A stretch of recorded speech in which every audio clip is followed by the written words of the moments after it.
What's good? Welcome back to another edition of Dat Talk Podcast. I go by the name of Bacon. I got my co-host with me. Woo! Boy, I'm back. Man, I got some new glasses. You back? Yeah, back, man. You back? A little vacation, man. A little vacation with the wife. Yeah, man. Saw that. Yeah, man. Well needed. Did the Raider Stadium tour, bro. And I know you're not a Raider fan. No, we're not. But I think that tour is the dopest thing that I ever got to just really experience. Just because it allowed me to do something that I wouldn't normally get a chance to do. Like, never in my life do I feel currently, but it can change, that I'll be inside the Raider locker room. You feel me? You know, the likelihood of me being on the field, the likelihood of me being inside where they actually announce games for ESPN, Fox, NBC, like to be in that space, to take a picture on the 50-yard line. Like, those are a lot of things that, like, currently right now, I don't have access to. But to go do that and to be a part of that, bro, was just like a life-changing event. That was just one of those things, just as a fan, like, that's dope. And to see that stadium in its entirety, basically, was just, yeah, man. It was just dope. That's dope, man. That's dope. Looked like you guys had a dope little time out there, man. I know you was doing a little the 10 to 5 and get to the end zone to the goal line, but that's too bad that y'all Raiders ain't going nowhere past the goal line. Anyway, we still will get back in some football very, very soon, but you know who got to the goal line and you know who took it pretty far is my man, Paul George, man. Put up 40 points yesterday, 41 points in the elimination game against the Phoenix Suns. Everybody, I had the Clippers going in and winning because I got the Clippers winning the series. So I'm not going to go on and say the Phoenix is going to finish it, but I had the Clippers winning. I didn't think they probably would, but they end up doing it. I knew that the Clippers came out punching differently. They was more aggressive. They was attacking D-Book. They put that boy in the blender, man. They said, you little baby boy. Hey, light skin bro, come here. Come get this work. And Morris was putting that boy in the blender in the post. He gave that boy barbecue chicken alert so many times. And then Paul George, Reggie Jackson, and the Clippers, man, they did what they needed to do. And hey, man, Ty Lue, he's 10-2 in elimination games, bro. 10-2, and Paul George is amazing. And I want to see that Paul George more often. Just play. He can hoop. He's one of the best to play when he's playing like that. And you can see that the Clippers can win this game. This series could have easily been 3-1 going the other way. How do you feel about Paul George's performance, and how do you feel about this series? Well, I'm going to take a step away from Paul George. I'm going to give a big shout out to Reggie Jackson. I feel like Reggie Jackson needs his flowers. He's earning himself a bag. The only problem is last time he got a bag, it didn't turn out so well. Right. Turned out so well. But Reggie Jackson, and we're just not talking about this series, he has been their closer almost. Because he has been hitting big shot after big shot. It was a moment during the game last night where PG was turning into turnover P. And he was just out here giving up possessions. And he had like 3 or 4 straight possessions where it didn't look good. And we like, uh-oh. And the Suns got on a little run. D-Book hit some shots, and we like, here they come. Right. And then Reggie Jackson single-handedly went on an 8-0 run and put that game right back where it needed to be. Like, nah, not tonight. And so, man, he came to play. Paul George had a great game, 41 points. I think he had 12 boards, and he shot over 75% from the field. Yeah. I think he's one of only like 5 players to ever do that in playoff history or something real random like that. So big ups to him. Like you said, Moore's got him going. Yes. And got all that thing rolling. And so when I flip it over to the Suns, I feel like they didn't take advantage of the matchup. I know they don't run plenty of plays for DeAndre Ayton, and I know they don't just go to him in the post, but I feel like the Suns was the Clippers was running like this 2-1-2 zone kind of thing. And I just feel like DeAndre Ayton didn't have enough touches because the way they was able to defend that pick and roll with that 2-1-2 zone is stifle Chris Paul and it stifled D Book. And and then it wouldn't allow Ayton to be able to roll freely. I think they should have took more time at swinging it to either the front side or the weak side, posted Ayton up on that block and allowing him to kind of get into a good little rhythm. And I think that could have been something that they could have exploited instead of selling for a lot of jumpers and they wasn't being too efficient in the first half in that game. And then it kind of carried over to the second half where they just wasn't as efficient. And then another big ups is the Boogie Cousins. Yeah. Marcus Cousins played, bro. Came in for about 15 minutes. Well, no, 11 minutes, gave him 15 points. Crazy. Making the correct passes, battling on the boards. And people say DeMarcus is washed up, but I look at it as like, what are you asking of him? Right. If you're asking him to give you 20 to 25, not only in a normal setting, 20 to 25 minutes, you good because he can stretch the floor. As you can tell, he is still very skilled on that block. Yes, I was seeing him yesterday with a couple of moves and he finishing. I just think he deserves just more time. Right. He gets more time in the right situation with the right pieces around him because he's not the dominant 25 and 12 DeMarcus. But to me, he's good enough to get you 15 and 8, 16 and 7. Now, that's not crazy numbers, but those are serviceable numbers in my opinion. No, real talk. D Cousins came and gave them a spark. I just feel like the Clippers came not wanting to go home. Yeah. I think they just played not wanting to go home. They had a couple games that kind of could have went their way. I'm telling you, this series could have been 3-1 the other way. You talk about game 2, Paul George missing those free throws. Then you talk about game 3, they won. And then game 4 went down the wire. They just couldn't get over the hump. And it's crazy because the same thing that happened in the Clippers happened to the Suns yesterday. Every time they got close, they couldn't get over the hump. And I knew it was bad when my man PG sent my man Chris Paul into the first row on floor seats. My man was out there skating. I don't know what dance move that is, but I guarantee you it's going to be do the Chris Paul. Man, Chris Paul was going there. It was like it was butter on the floor, and he just kept going some more. I don't know what he did because everybody was like, man, he pushed him off. He had to push him. He didn't push him off. Gave him a little bump with the shoulder. But damn, Chris Paul, you strong, man. You can't let a man bump you like that. And his momentum took him over. That's one of them 2K cheeses ankle breakers where you do a little snap back and the man go the other way, way out of the court, man. But shout out to the Clippers, man. Shout out to Ty Lue.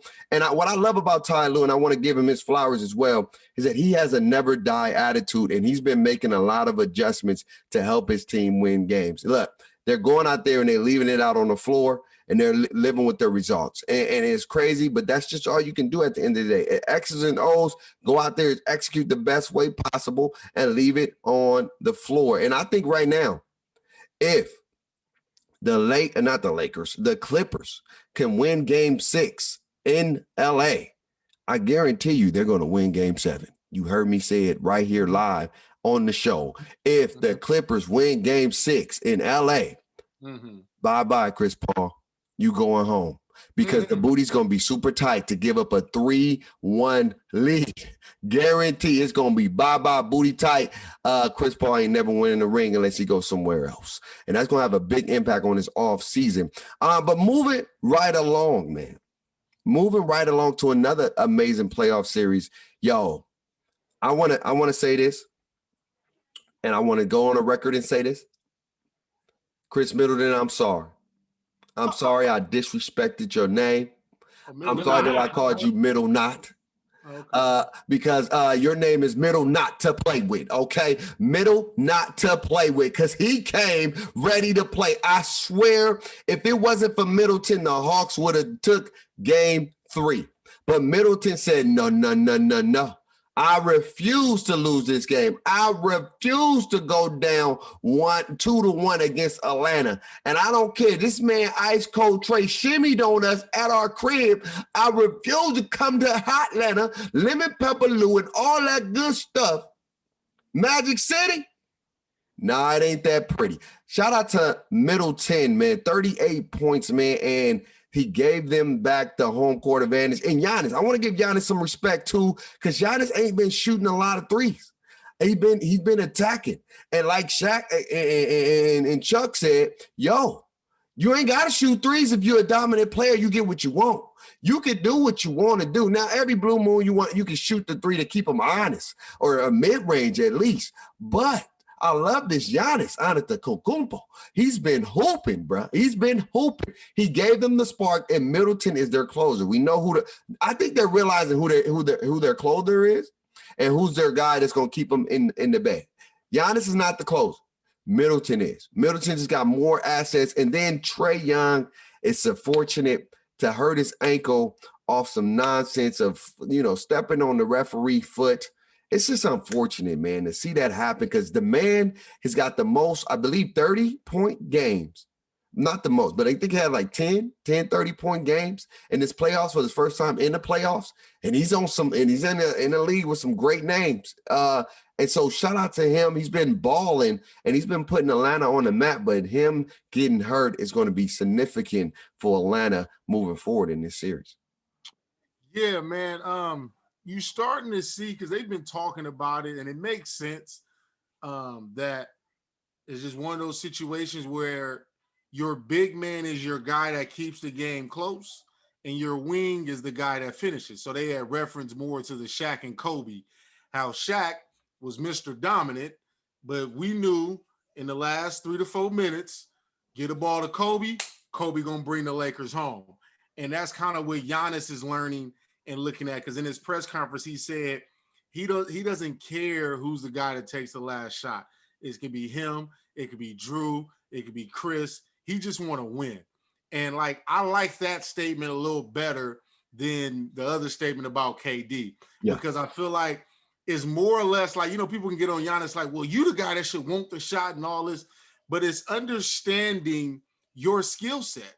It's understanding who you are. It's understanding your weaknesses and being man enough to accept, look, I'm not that strong in this area, but I got a guy on my team that is. So I'm going to do my part quarters 1 through 3, maybe 3.5, and I'm going to let Chris go ahead and take us home. And so I respect that a lot about Giannis. And the only thing about Chris Middleton is we'll get a performance like this, right? Yeah. Great performance. 20 points in the fourth quarter, went for 30-some odd points. And then he'll come back tonight possibly and give us 15 and shoot 6 for 18 from the field. That becomes the issue, is his stellar play isn't always consistent when they fully need him the most. And that kind of showed in the Brooklyn series, because he had the first 2 games in Brooklyn. That's why you gave him the middle not tag, because he was nowhere to be found. Right. Then they get home, then he turned up. Then they back on the road, he disappears. You can look at his numbers, and it's like a whole 10-point differential from when he's at home versus when he's on the road. Right. And, for him to perform how he did on the road in a game like that was very nip and tuck. That game was close. Some say Trae Young's ankle injury was the deciding factor, but I'm going to give more credit to Chris Middleton to saying nah, because, Trae Young wasn't guarding. Yeah. So he was doing his thing. So shout out to the Bucks. And, I'm just hoping Trae Young ankle and bone bruise is okay, and the Hawks will make this competitive, because I still got the Hawks in 6. I don't know if they're going to win in 6, but I will say this. Middleton has been playing better since Game 7 of the Brooklyn series. And you just seen that his confidence level has skyrocketed to another stratosphere, because he's playing better. He is playing well. Like I said, they should have won Game 1. They gave that one up, and it happens. But they dominated Game 2. Game 3 was a great back and forth. Trae Young and the Atlanta Hawks are a great team, and they're coached extremely well, and they play together, man. And Trae Young and that pick and roll and what he's doing, man, is big. I feel like he's going to be a big-time player moving forward in this league. I know they still, he's young and they don't know, but if he continue to go up and improve his game and get stronger and things like that, Trae Young is going to be a problem, and he's going to be here to stay for a very, very long time, man. But moving right along to some big news, some big coaching news, man. Some huge coaching news. We got Chauncey Billups accepting the job for the Portland Trailblazers. Then we got Jay Kidd accepting the job for the Mavericks. And then possibly there's a rumor going out there that Penny may be a candidate for the Orlando Magic's job, man. Well, how do you feel about more black coaches getting into the NBA? Hey, man, look at it right now. You feel me? Just look at it right now. Who's coaching? Who's left? 3 of the 4 are African American. So the tide is turning at a good rate. These men, you feel me, are starting to get into their, the African American men are starting to get these jobs. Only thing now we got to do is start progressing more into the GM roles and the ownership roles.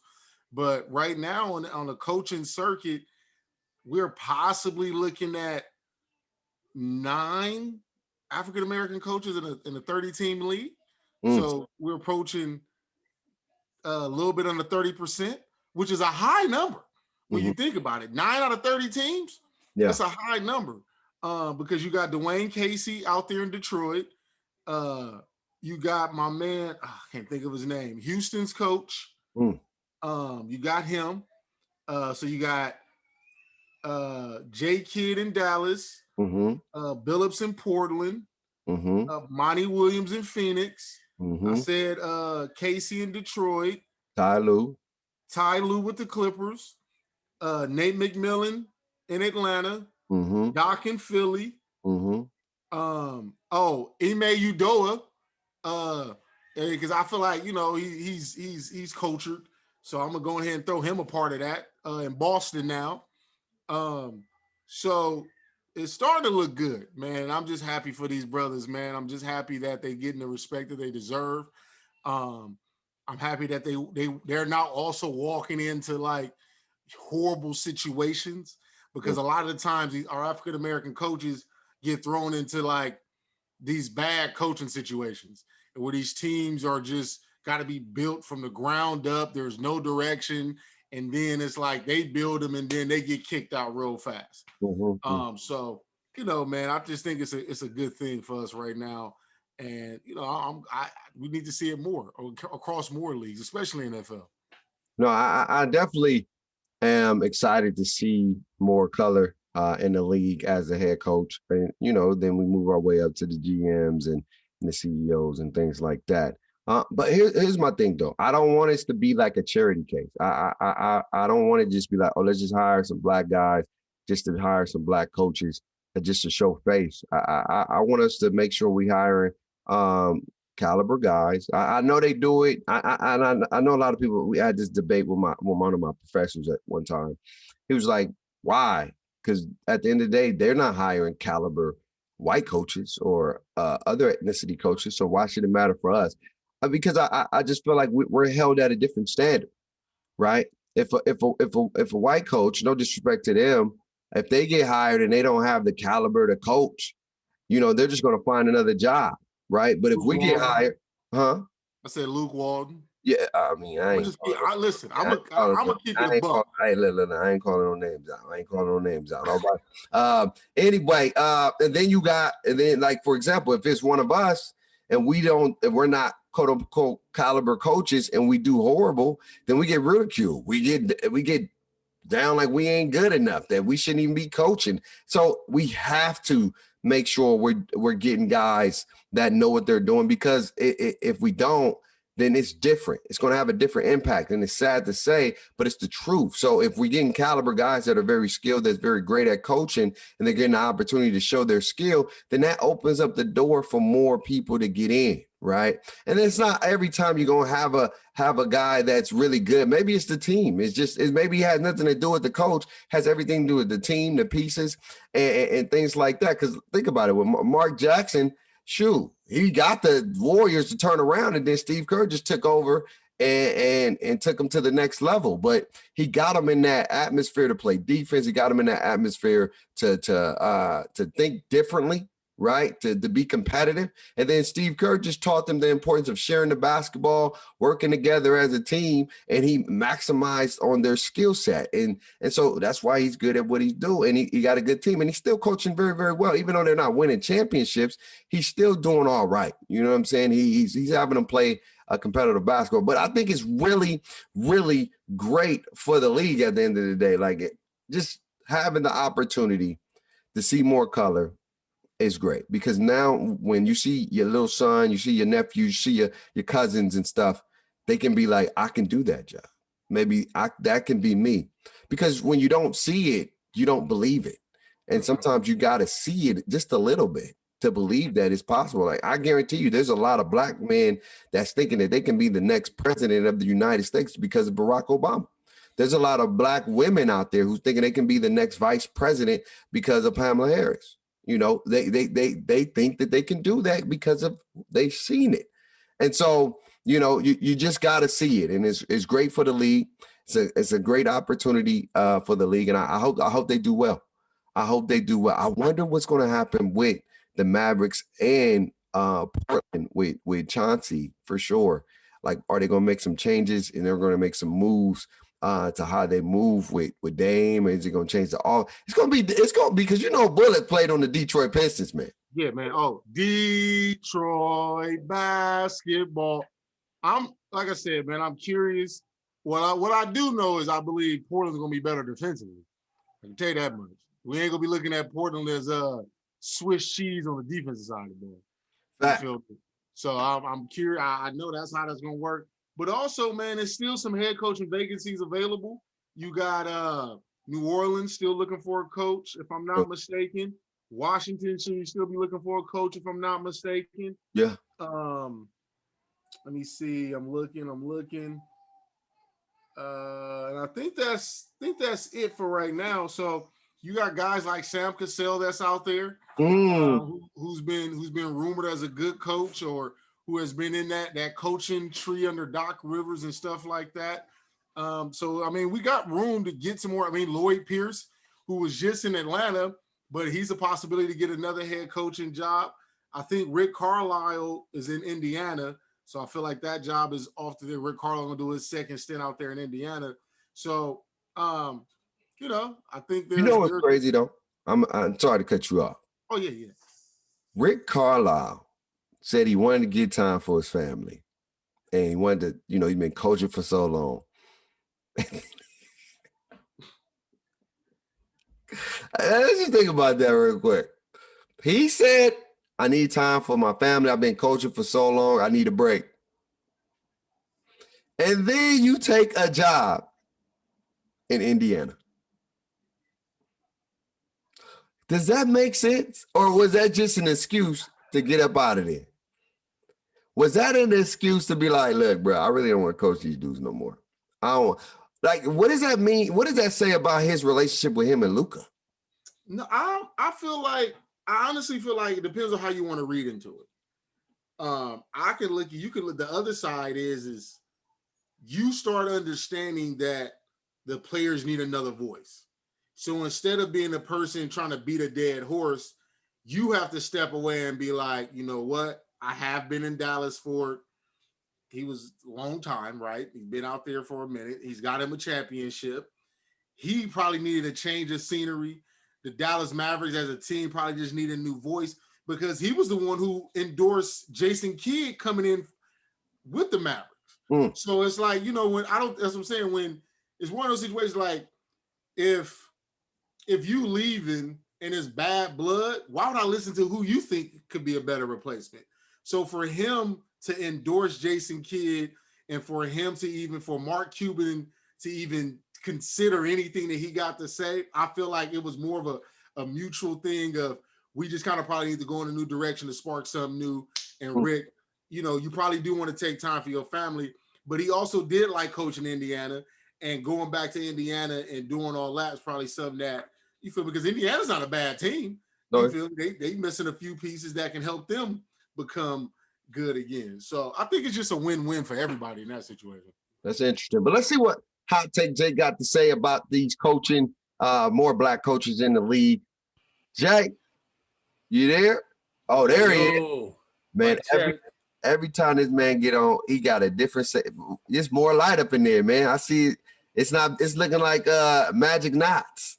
Hey, man, we got to keep it funky fresh over here, man. So he letting his light skin flourish this time, man. I see that. You feel me? The lighting hit. Let me get that light better here. Yeah, man. Is that Sean Kemp? No, you know what it is. You know what it is. Hey, yeah, when he dunked on that man, he did. Baptized. I remember when I saw that highlight. That one's indoctrinated me into the hoop game, man. I was sitting. I ain't never gonna have no bounce, no hops like that. But you know.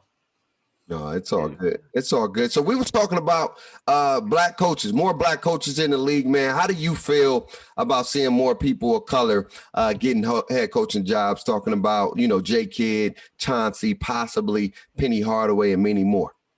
Yeah, no, it's a good thing, man. It's a good thing. It's, when you see such a disparity in the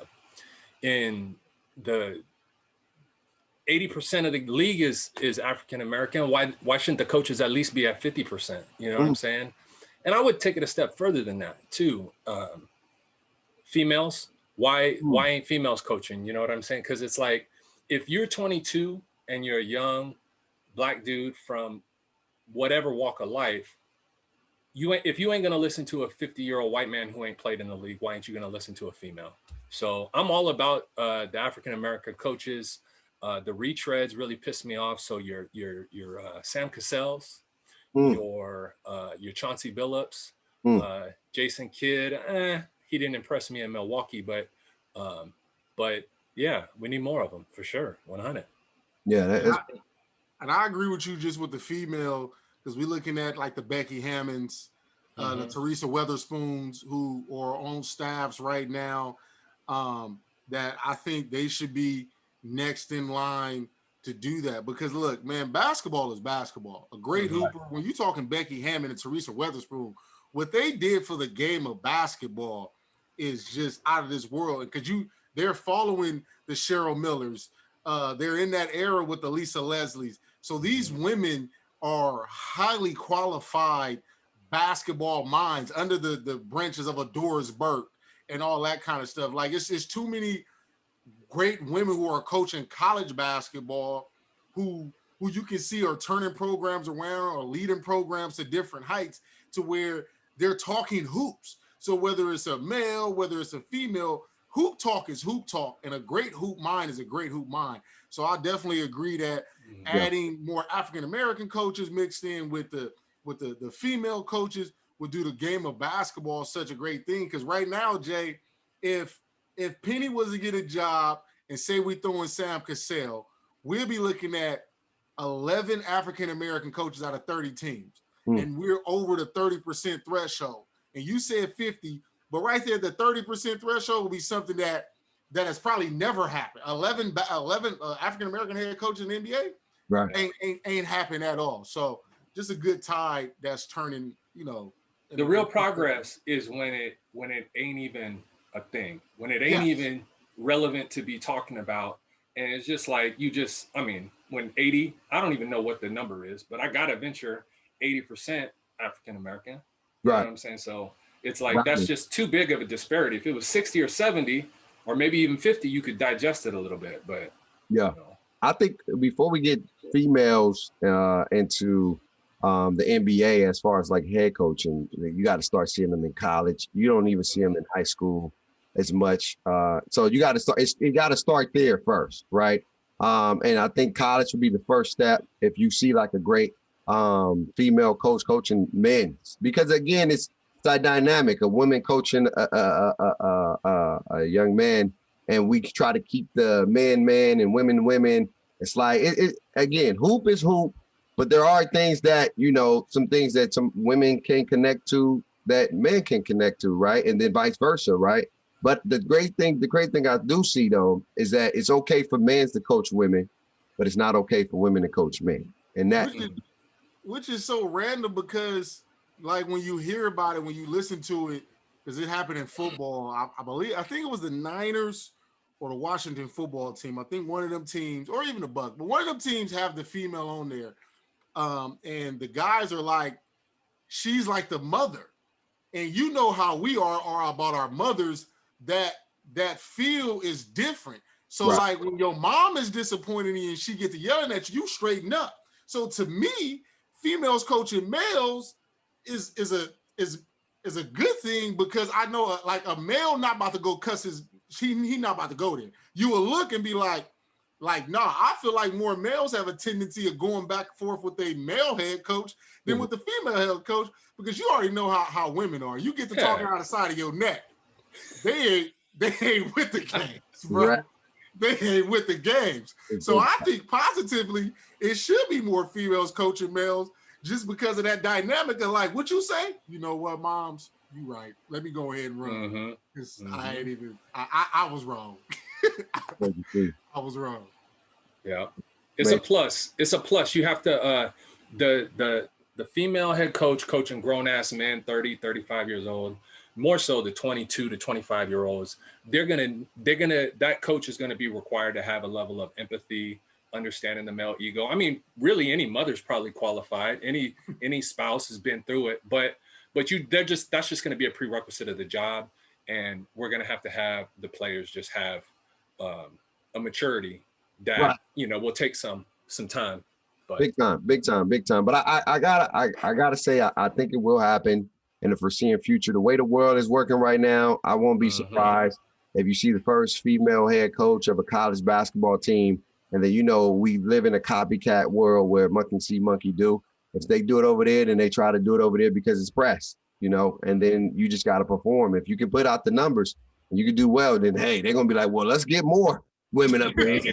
We need more women coaches. Yeah. You never know. You may be selling tickets because you got a woman head coach besides your team. You know what I mean? So it's a lot of stuff to talk about. But let's get back to this basketball, man. The Bucks and the Hawks, man. Trae Young suffered a big ankle injury. He's going to be limited and hobbling tonight, but they're saying he's possibly going to play Game 4.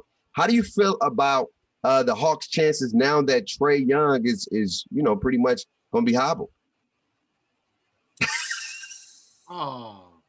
No, bro, they're done. This is what happens when your tip of the spear is the whole spear and nothing but the spear, because you're about to see how naked Atlanta's about to be right now. I was talking about them having a secondary ball handler, and you guys are about to see it. My whole thing, and you're never going to hear me stop talking about it. It's like when I watch what Draymond Green does for Steph Curry, the Atlanta Hawks, this is just an evolution for them. So they got here.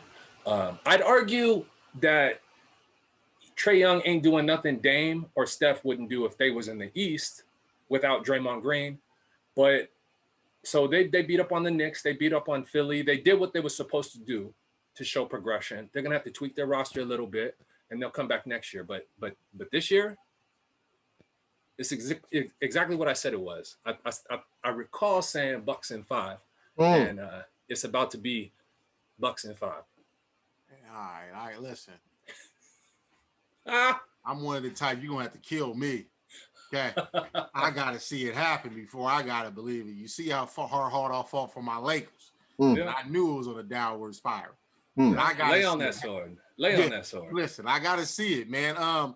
It's unfortunate because I felt like that game was close, right where it was going to make the Bucks butt tight. Yeah. But then when he got hurt, I'm like, bruh. And the way he got hurt, maybe even go with a deeper, bruh. You feel me?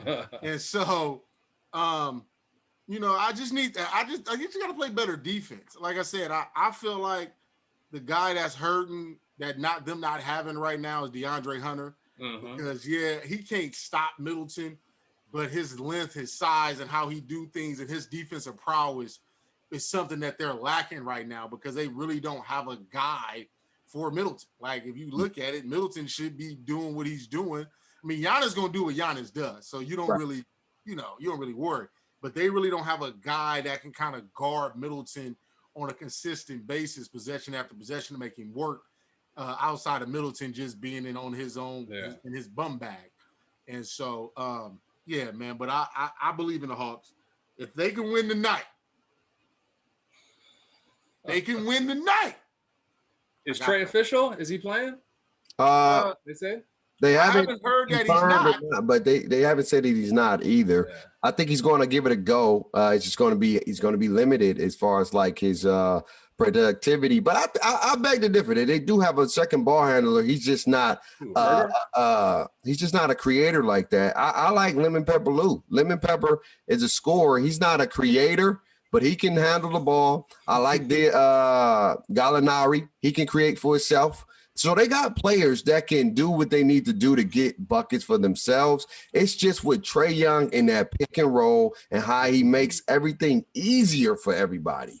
He makes the game easier. See, it's one thing when you got people that can score and get buckets, but it's another thing to have somebody on the floor that's going to make your job feeding easy. Everybody. It's going to just handing them out. And that's the one thing that they're going to be missing. And even with an ankle sprain or ankle injury, I know he's not going to be 1,000% or 100%.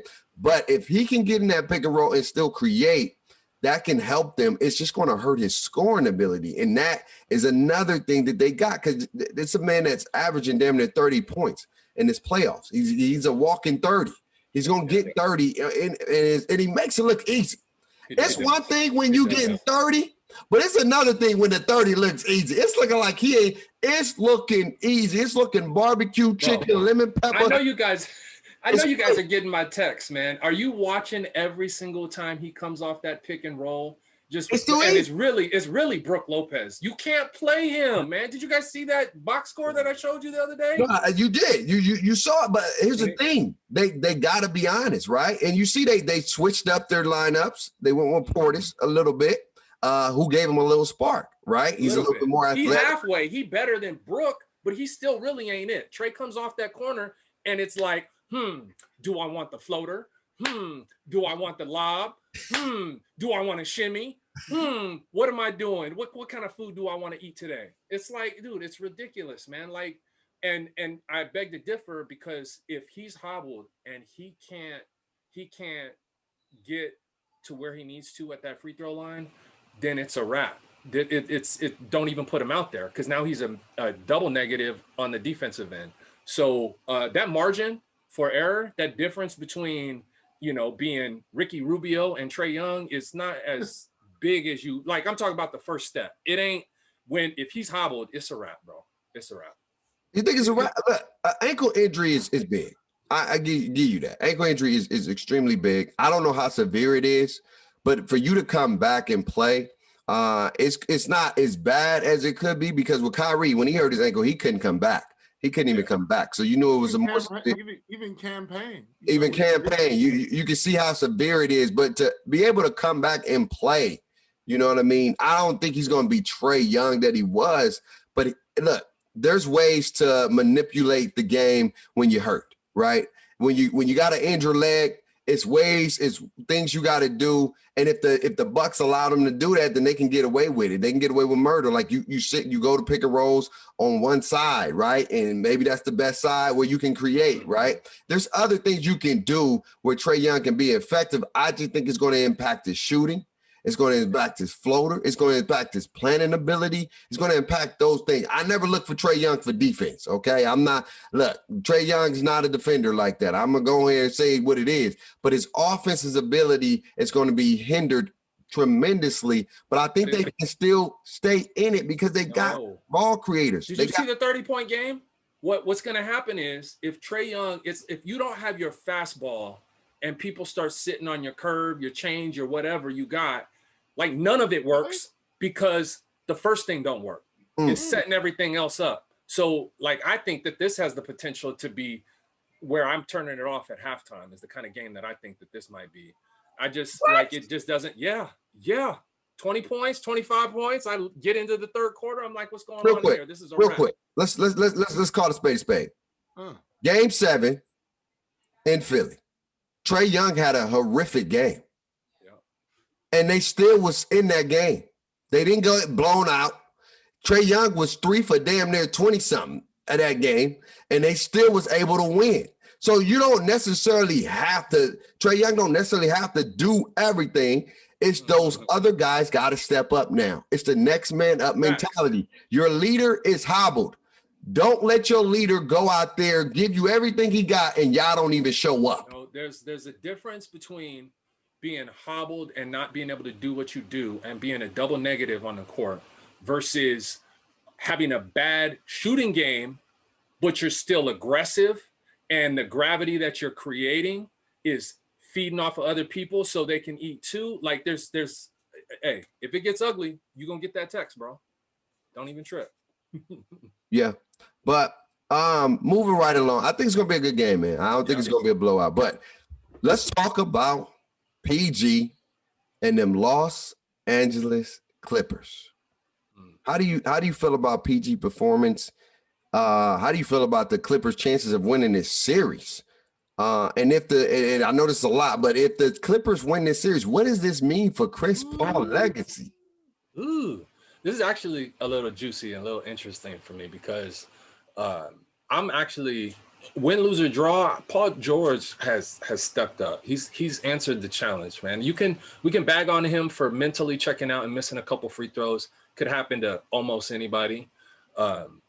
But the turnovers and just little mental breakdowns. But he's showing himself well. Like if I'm Ballmer and I'm the owner and I'm paying you $40 million, I'm like, I'm satisfied. I'm not gonna say I'm ecstatic, but I'm definitely satisfied. So, but this pressure's mounted for CP3, man. Your boy, who you've been hyping up, and he has had an awesome year. It's MVP top 5. I get that. That being said, though, you cough up this 3-1, this 3-1 lead, bro. That's bad. But that's dookie on your face for a long time. Oh, no, this is bad. Yeah, Jay, he cough up this 3-1 lead. I'm gonna need him to come into next offseason a little humble. Okay. Mm-hmm. You can't be coming here asking for 27, 33 million. No, opt in, take your 40 and go sit in the corner and get it right. You gotta come in looking at like 18, 19, 20. But then at that point, he ain't opting out of 44. Mm-hmm. So, but the thing is once you opt out, you can't go back and opt in. He ain't. So like the money already gone. So it's like you got to decide to opt in first to secure the bag. But right now, if he blow a 3-1 lead, he ain't worth $44 million to me. No, but here's the thing though, it's one or the other, right? So if he plays bad, blows these last 2 games. He's looking at it like I opt in for 44. I get 12 more months to write the shit. And then I can go sign a 2-year deal, 20 a year, 30 a year, whatever I'm with. But if this year goes great, they win the championship, then I'm opting out right now to capitalize on 100, 110, 120, So worst case scenario, he's just opting in. Give me my 44 million. I'll see you next year. Hold on. Not so fast. Okay. Because I can't continue to allow us to do this stuff, man. And it's sad. It's sad. But I can't let it keep going on. We can't keep blaming one guy for a team loss. Okay. If the Phoenix Suns, okay, let's say this correctly. If the Phoenix Suns blow a 3-1 lead, I know they want to give it to Chris Paul because it's Chris Paul and he's the leader of the team. But at the end of the day, it's 5 people on that floor at the end of the day. There's 4 other players out there that gotta hit shots, that gotta play defense. Chris Paul can't guard everybody, god dang it. Chris Paul can't score every goddamn bucket. You need more from D-Book. You need more from Aiden. You need more from Crowder. And again, you talking to a man that is about to be 36 years old, 35 years old. It's not the age that matters, but let's go and call a spade a spade. It's the Phoenix Suns that blow a 3-1 lead. It's not just on Chris Paul, because Chris Paul is one man.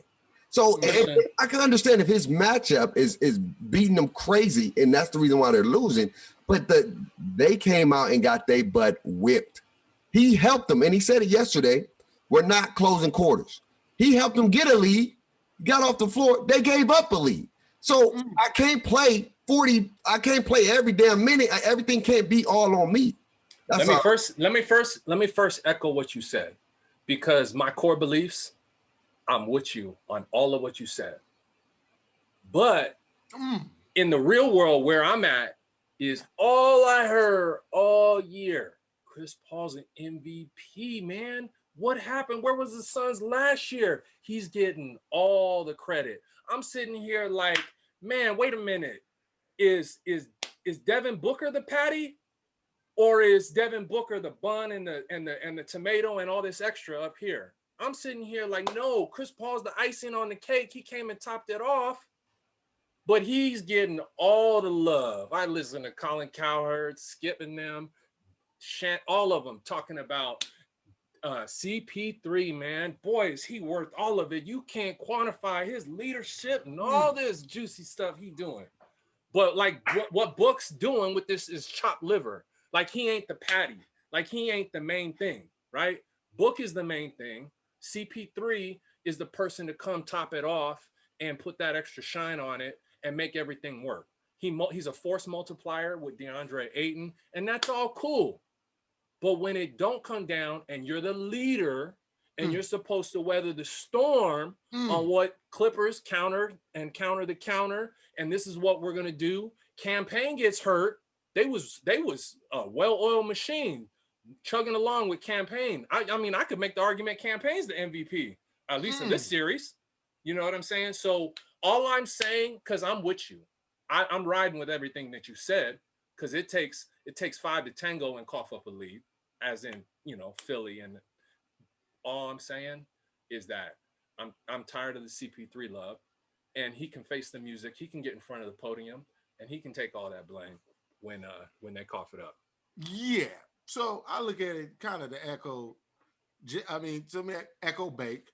Of course, it's a team loss. The team lost 3-1 lead, just like Steph and them lost 3-1 lead when they tried to say, well, it'd have been different if Draymond wouldn't have missed game 5, but he played in 6 and 7, and Draymond was the best player on the floor in game 7, if we being real. Didn't he hit 8 threes that game? He had 35 and a triple-double.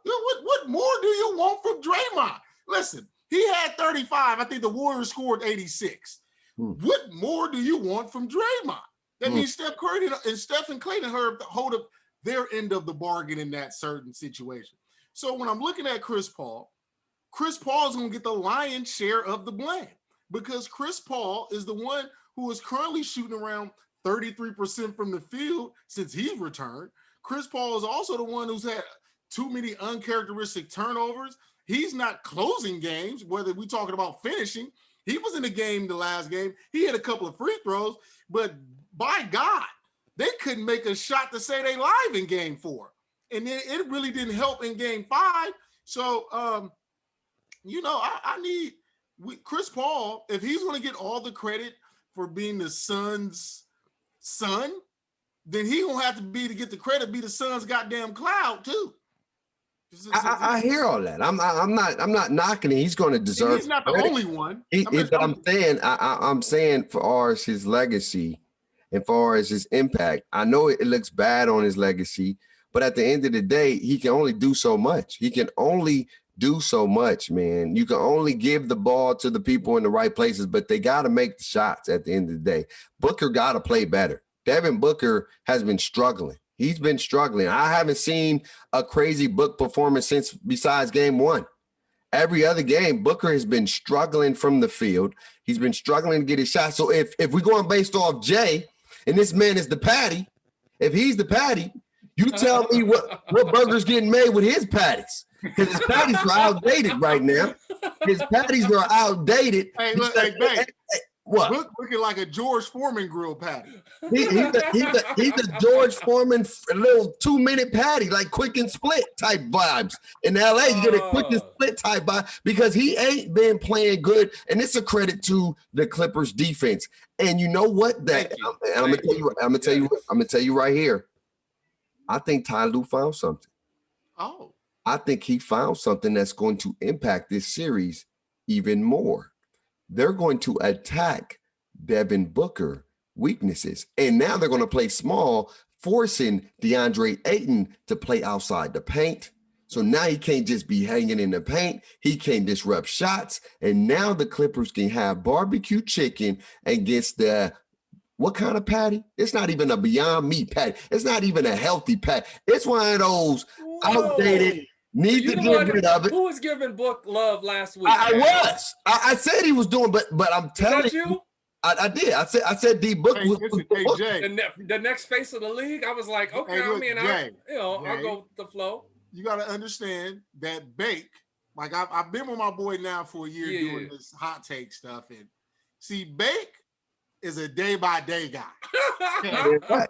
Prisoners of the moment. Listen, tell you, Jay. Prisoners of the moment. Give you your flowers on Monday and bury you on Tuesday. Like, just as quick as he gave you the flowers, he gonna bury you. So I've learned with Bake, when he hype you up, I'm like, you better not fail him, because his energy is pure. So that's why I love my brother. He's real. Pure. Yeah. Like if you're doing good, he on your side. He gonna be your biggest supporter. He gonna be the guy that defend people for you. Like, what? Oh, hell no, no cup of Deep Book. But Deep Book right now is looking like that unfortunate Patty, and he like, nah, we don't need that in this house. You feel me? So you just got to listen. That's what it is. But Jay, let me ask you this, because I made a point to Bake a little earlier. I said I felt the Suns fell into the Clippers' trap of playing small, and me and you talked about it with Rudy Gobert, how Rudy don't have an inside game, so it ain't like he's really chopped liver. I feel that DeAndre Ayton has I wouldn't say a great inside game or stellar, but it's effective, and I think they should figure out a way how to get him more involved in the post and get away from so much pick and roll game going forward. What do you say to that? They have to win the matchup when he's on the floor.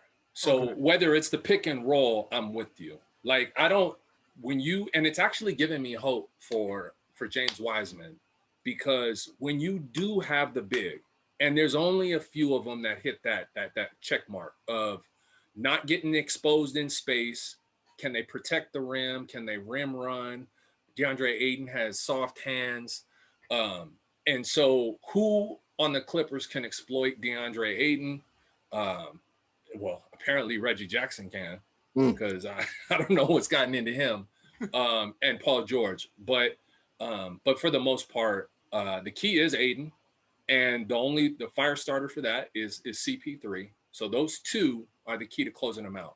What I will say to this, though, is that the talent right now, minus Kawhi, the Suns should win. I think we'd all agree with that. Maybe Bake, I don't know. I wouldn't agree with it. Is the sun out today? I don't know. I felt like the Clippers should be up 3-1 in this series, to be honest with you. But here's what I will say is, finally, the Hawks and the Suns have been making this like the NBA that I'm questioning, what am I watching? But they're finally hitting the adversity, and the Suns are going to find out how hard it is to put a team down. That is, the Lakers were too hobbled. LeBron was at 50%, 80 was gone. And then Denver. That was chopped liver. Jokic defensively and no Jamal Murray. So now this is the first time they're going to have to stand in front of somebody and actually knock them out. That has a chance. I would agree. I would agree with that. I definitely would agree with that. And I even think if with Kawhi Leonard, then this series wouldn't even be close. But I think without Kawhi Leonard, it's a balanced series for both teams. I don't think that even though the Suns seems like they have the better team, I just don't think they match up well with the Clippers. I really don't feel that way. I don't feel that way. And Ty Lue has been an amazing coach who's been making some great in-game and post-game adjustments. You've seen it. Like, they're attacking Devin Booker now. They already was making it tough for him on the offensive end, and now they're going to make it even tougher for him because they're putting him in the post. They're getting DeAndre Ayton outside the paint, and they're having their way with him, and he's getting exposed. And this is where he's got to take his game to the next level. And this is where I always tell you, to be the superstar, you got to be able to do it on both ends of the floor. You can be an all-star. You can be a prolific player. But if you can't do it on both ends of the floor, give him a chance. He did it. He did it the game before when everybody was shooting bricks. And he's going to have to figure out, you're going to have a counter. They're going to go in there. They're going to, watch some film, and they're going to counter what it is you're doing well. And so today's the day where they're going to have to go out and prove that you can win and be big. If the Suns have to acquiesce to the Clippers and their small ball, it's over. But I don't. Ayton's impressed me. I expect Chris Paul to answer this call. He just can't fail. Be better, especially in the middle. He can't fail. Yeah. So we're gonna find out. And like I said, at the end of the day, Chris Paul is still coming and recovering from the COVID-19. So I don't know. Who to say if Chris Paul be playing like this without that, being rusty? Because again, it's hard to take those 10 days off and then come back and just turn it on. He was almost basically off for 2 weeks. Remember, their series ended, and then he had to wait to still play. So he was almost gone for close to 2 weeks. So that's what I'm saying. I just don't think he's in the rhythm. I really don't feel like he's in that rhythm that he was against. Well, let's not acting like defense don't have nothing to do with it. No, I know that. I know that. No, I 1000% agree. But you're right. COVID and missing time. You're coming back from missing time, and you're not in the rhythm. Game speed and practice speed are two different things. What do you want to say before we get up out of here, dog? What do you want to say about the series or anything? I just want to – I really didn't like Ty Lue as a coach because I felt that he was a product of LeBron James. Wow. I was with you, but he's earning his stripes. Yeah, kind of like Frank Vogel, kind of be like a product of walking into having a great player because I feel like he didn't make – and I know the Warriors were a juggernaut team, but I feel like he was being bullish when the Cavs was playing the Warriors, and he didn't make enough adjustments to keep those series a little bit closer. But right now with the Clippers, he's coaching his tail off, and so I'm really starting to see how the adjustments he's making, when he's making them, the why, that 2-1-2 zone that he threw out there, which is kind of like a 2-3, but the center was kind of flexed up depending on how the Suns run a pick and roll. I like his moves. I like his moves against Utah. I liked his adjustments against Dallas, and I'm liking them again against the Suns. So I just want to give a shout out to Ty Lue for me not really believing in his coaching ability because he was fortunate to have one of the greatest players of all time. What about you, Jay? So I want to. What we're seeing with the Bucks, unfortunately, I picked them coming out of before the Brooklyn series. That's crazy. Coming out of it, and I feel so stinky about them because I think they're going to actually win a championship, they don't deserve it. Like it's this little quasi half in, half out. But what I'm noticing, and then I was on the Clippers until Kawhi got out, and I'm just like, they just don't have enough bullets in the gun. But what I'm getting at between the Phoenix Suns, the Atlanta Hawks, I'm liking the depth. So this counter to the big three when teams want to put 90% of their assets into three players. But then you got teams like the Warriors are in a prime position. They got the 7 and the 14. They're going to have a mid-level. They got the bird rights to keep Oubre. I'm like, you know what? Maybe we make these picks. Maybe we try to sneak Oubre, and maybe we go 10 deep like we did back in 2014, 2015. Because the ability to counter, the ability to withstand an injury, everybody wants to zig, man. I like to zag, dude. And so I like what the Hawks is doing. I like what the Suns is doing, not just for this year, though. Like, they are stocking talent and going 10 deep. Yeah. But at the end of the day, it got to equate winning. All that stacking talent is great. But if you ain't winning, it doesn't matter at the end of the day. You can be a competitive team, but it's about winning championships at the end of the day. But shout out to everybody on the show today. Shout out to Ty Lue. I think with Ty Lue as well, when it comes to his coaching ability, it's different when you have superstars on your team than now when you only got one superstars and you got some great all-star players on the floor. So now you have to coach. Because now you got to think about it. When Steve Nash got KD, Kyrie, Jamal, he ain't doing nothing. They ain't doing no coaching. Come on, let's just call a spade. All right, when you got to coach based off your personnel, and when you got people like LeBron James and things like that on your team, it's hard to really coach at the end of the day. You're just trying to get them in the best position to try to win, but they gonna do what they want to do at the end of the day. Just what it is. And shout out to the Atlanta Hawks, to Phoenix.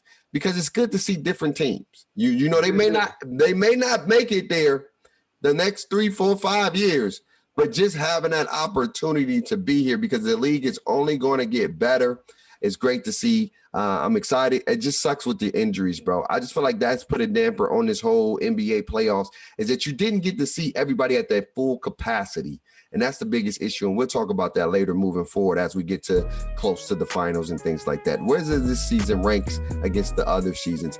But without that, y'all stay safe, stay blessed. Hey, man, take care of yourself. There's a new strand going out there talking about the Delta strand. So you got to be careful out there, man. It's just a lot of stuff going on. And check us out. Let us know how y'all feel about the Clippers and the series going on. And remember, talk that talk. We see y'all on Thursday. All right, fellas. Peace.